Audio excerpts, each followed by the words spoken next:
Bonjour, prenons une pause café croissant et apprenons ensemble le français. Aujourd'hui, on va parler d'IA. WhatsApp vient de lancer son IA, donc c'est Meta AI, et je crois que tu l'as testé, Gatien. Effectivement, j'ai pu la tester, ça fait une semaine que je l'ai sur mon WhatsApp. Je pense que ça a apparu un petit peu en avance sur iPhone, donc j'ai pu la tester depuis une semaine. Et pour l'instant, j'ai pas été très conquis, on va dire. Comment ça se fait? Tout simplement parce que je l'ai pas trouvée très performante, ni très pertinente. On va dire qu'en fait, on a l'impression d'avoir un chat GPT d'il y a quelques années. Oui, je suis d'accord avec toi. Moi, je l'ai seulement depuis aujourd'hui, donc j'ai pas encore pu beaucoup le tester, mais juste le peu d'échanges là que je viens d'avoir avec, on sent qu'on est encore effectivement sur un modèle assez peu entraîné et pas encore complet en fait, tout simplement. Au début, quand je lui ai demandé ce qu'il pouvait faire, il m'a parlé de génération de texte, de génération d'images, de répondre à des questions. Donc je lui ai demandé de générer une image et il m'a dit cette fonctionnalité n'est pas disponible. Donc il indique qu'il peut faire des choses qui en fait il ne peut pas encore faire.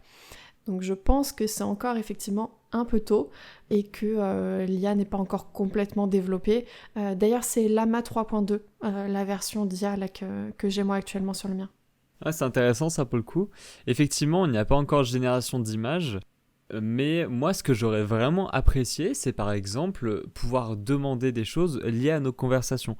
Dans le sens où c'est pas forcément obligé d'envoyer les conversations dans le cloud, qu'elles soient stockées, etc. Je pense qu'il y aurait un moyen de faire un système en local et de dire, bah, par exemple, ok, tu prends mes 10 derniers messages et tu me fais un résumé, par exemple, de ce que la personne m'a dit. Parce que personnellement, je travaille pas mal sur WhatsApp, je reçois donc pas mal d'informations liées au travail. Et ça pourrait, par exemple, dans mon cas, générer un brief, hein, quelque chose d'assez concis avec les informations pertinentes. C'est des choses que moi j'aurais pu utiliser. Et là, pour le coup, il n'a pas accès en fait aux conversations.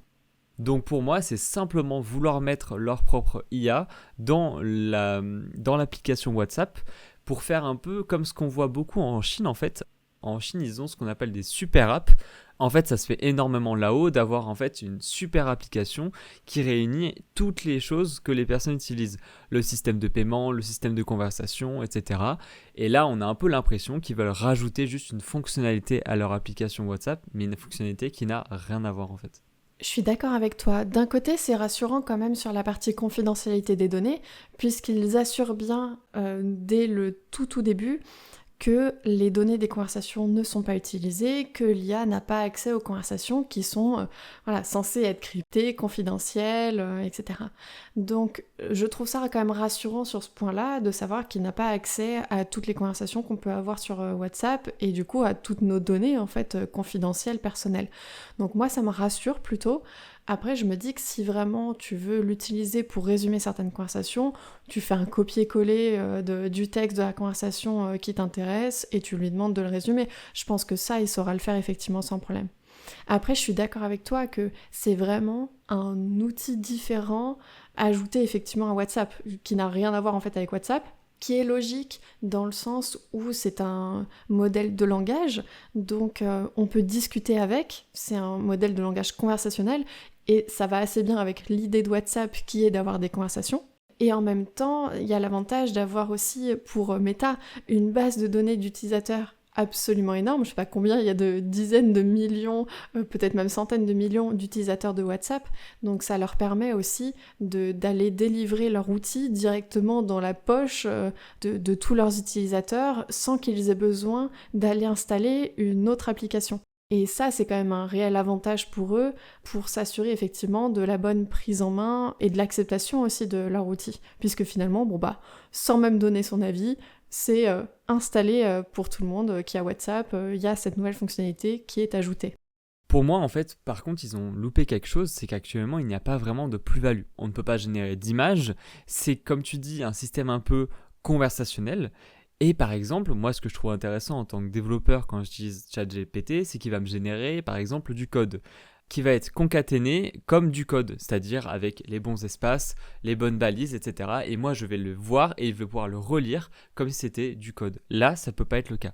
L'intérêt, je pense, par contre, c'est d'avoir quelque chose qui va pouvoir rapidement traduire, comme tu dis, on copie-colle un message, si on discute avec quelqu'un ou on parle pas la même langue ou autre, on copie-colle, ça fait un truc rapide pour traduire des messages, Mais pour moi, la plus-value, elle s'arrête franchement là.